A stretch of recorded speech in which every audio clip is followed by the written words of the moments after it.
Hi friends, இந்த வீடியோவில் நாம் கார்த்திகை தீபம் சீரியலோட ரிவ்யூ பற்றி தான் பார்க்க போகிறோம். அதுக்கு முன்னாடி நம்ம சேனலை சப்ஸ்கிரைப் பண்ணாதவங்க கீழே இருக்கிற சப்ஸ்கிரைப் பண்ணி கிளிக் பண்ணிவிட்டு பக்கத்தில் இருக்கிற பெல் பட்டனையும் கிளிக் பண்ணிடுங்க. சரி, வாங்க வீடியோக்குள்ளே போகலாம்.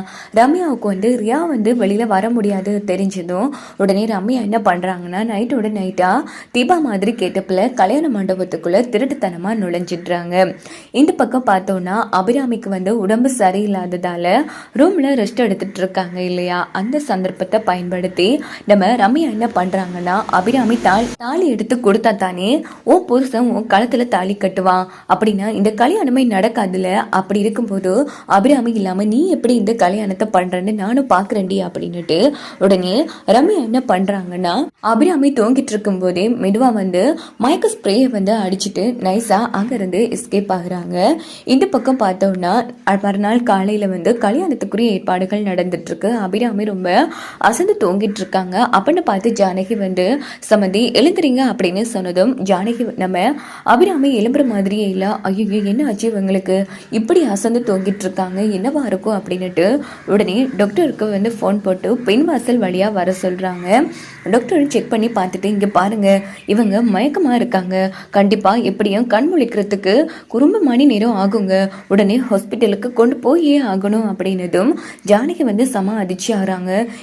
என்ன டாக்டர் சொல்றீங்க? ஆமாங்க, இனி வர வழி இல்லை, இல்லைன்னா இவங்க உயிர் போயிடும் அப்படின்னு சொன்னதும் ஜானகிக்கு என்ன பண்றேன்னு புரியல. சரிங்க, ஹாஸ்பிட்டலில் கொண்டு போயிட்டு சரியா முகூர்த்த நேரத்துக்கு கொண்டு வந்துடலாம்ல, பார்க்கலாமா?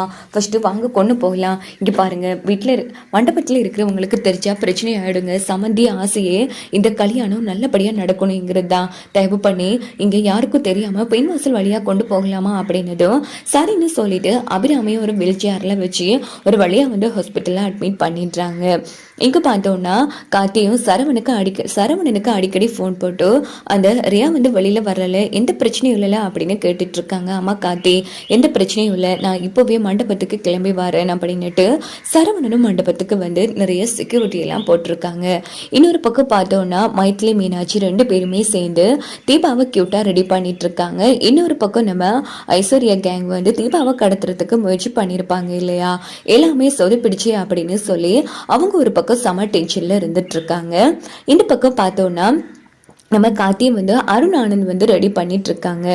அதுக்கப்புறமா ஐயர் மாப்பிள்ளையை அழைச்சிட்டு வர சொன்னதும் கார்த்தியை அழைச்சிட்டு வராங்க. அதே மாதிரி மீனாட்சி மைத்திலையும் தீபாவை அழைச்சிட்டு வராங்க. அப்போ இந்த பக்கம் ஹாஸ்பிட்டல தான் காமிக்கிறாங்க. அபிராமிக்கு ட்ரீட்மெண்ட் முடிச்சதும் உடனே அபிராமி கொஞ்சம் கொஞ்சமா கண் முழிக்க ஆரம்பிக்கிறாங்க. அப்படின்னு பார்த்து டாக்டர் இங்க பாருங்க அபிராமி, நீங்க மயங்கி கிடந்தீங்க, ஆமா ஏதும் சாப்பிட்டீங்களா, யாரும் உங்களுக்கு மயக்க ஸ்ப்ரே அடிச்சிருக்காங்க அப்படின்னதும் அபிராமி அதிர்ச்சி ஆகிறாங்க. என்ன டாக்டர் சொல்றீங்க? ஆமா அபிராமி, எதுக்கும் கேர்ஃபுல்லா இருங்க, உங்க பையனோட கல்யாணத்தை வச்சு யாரோ உங்களை பிளாக் பண்ண பாத்திருக்காங்க அப்படின்னதும் இங்க பாருங்க டாக்டர், என் உயிருக்கு என்ன நடந்தாலும் பரவாயில்ல, என் மருமக நான் தாலி எடுத்து கொடுத்தாதான் ஏன் அவ கழுத்துல கட்டிப்பா, தயவு பண்ணி என்னை எப்படியாச்சும் மண்டபத்துக்கு கொண்டு போயிடுங்க அப்படின்னதும் இங்க பாரு அபிராமி, நீ கொஞ்சம் நல்லா ரெஸ்ட் எடுக்கணும், இல்லைன்னா உன் உயிருக்கே ஆபத்தாயிடும், கல்யாணம் இன்னைக்கு நடக்கும் நாளைக்கு நடக்கும், ஆனா உயிர் போனா வராது அப்படின்னதும் என்னோட உயிரே அந்த கல்யாணத்துல தான் அடங்கி இருக்கு, அந்த கல்யாணத்தை பார்க்கலன்னா நான் உண்மையிலேயே செத்து போயிடுவேன் அப்படின்னதும்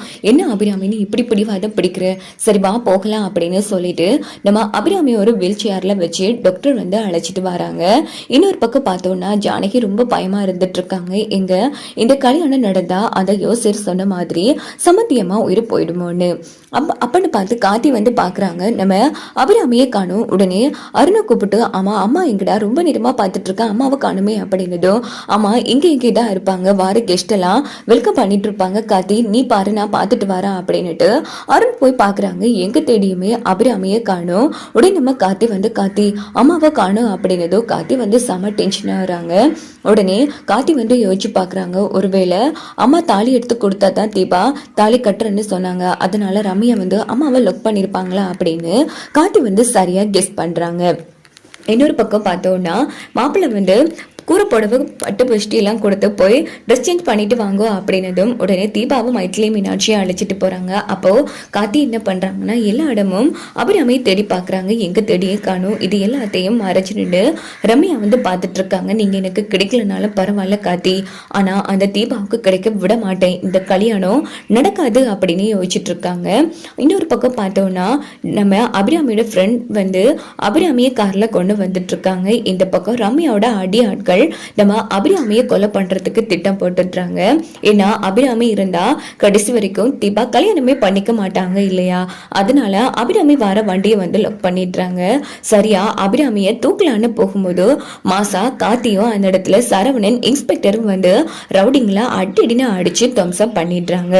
இன்னொரு பக்கம் ரவுடிங்க போன் போட்டு மேடம் அந்த கார்த்தி எங்க எல்லாரையும் அடிச்சு போட்டுட்டு அந்த அபிராமியை காப்பாத்திட்டான் அப்படின்னதும் அந்த கார்த்தி இங்க வாரத்துக்குள்ள தீபா கதையை முடிச்சிடலாம் கார்த்தி, ஈஸியா உன் அம்மா கதையை முடிச்சிடலான்னு பார்த்தேன், ஆனா நீ உன் பொண்டாட்டியை வந்து முடிக்க வச்சுட்டே அப்படின்னுட்டு உடனே ரம்யா என்ன பண்றாங்கன்னா தீபா மாதிரியே கோர போடவை எல்லாமே காட்டிட்டு நேரா தீபாவை வந்து பார்க்கலான்னு வராங்க. இந்த பக்கம் தீபாவை ரெடி பண்ணி வச்சுட்டு மீனாட்சி மைத்திலி அங்கிருந்து போனதும் உடனே ரம்யா என்ன பண்றாங்கன்னா தீபாவோட மண்டையிலேயே ஓங்கி அடிச்சுட்டு உடனே அங்க இருக்கிற பாத்ரூம்ல கட்டி வச்சிடுறாங்க. அவங்க வந்து மணப்பொன் மாதிரி உட்கார்ந்துட்டு இருக்காங்க.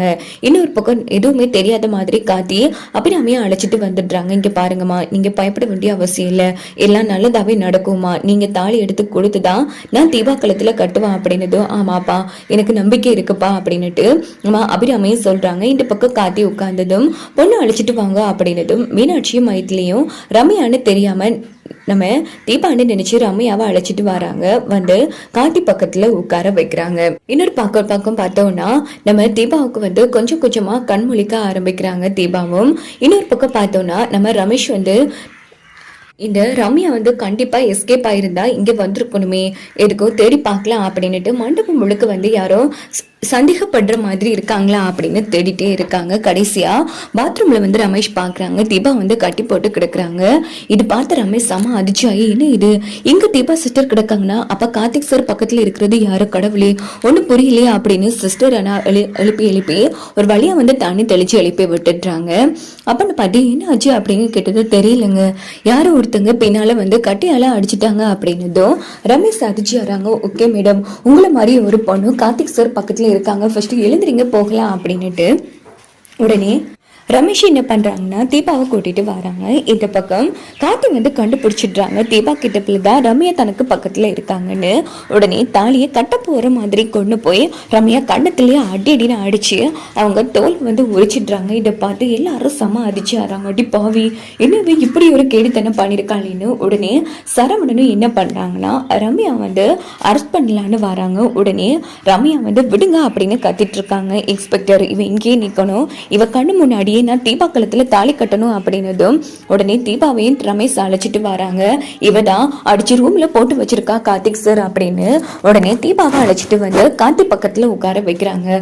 கட்டுப்பா இவ கண்ணு முன்னாடி தாலியா அப்படின்னு அபிராமியும் தாலி எடுத்து கொடுத்ததும் நம்ம ரம்யா என்ன பண்றாங்கன்னா எல்லாருமே பிடிச்சு தள்ளி விட்டுட்டு நேரா அந்த இன்ஸ்பெக்டரோட துப்பாக்கி எடுத்து கார்த்தியை ஷூட் பண்ணலான்னு போறாங்க.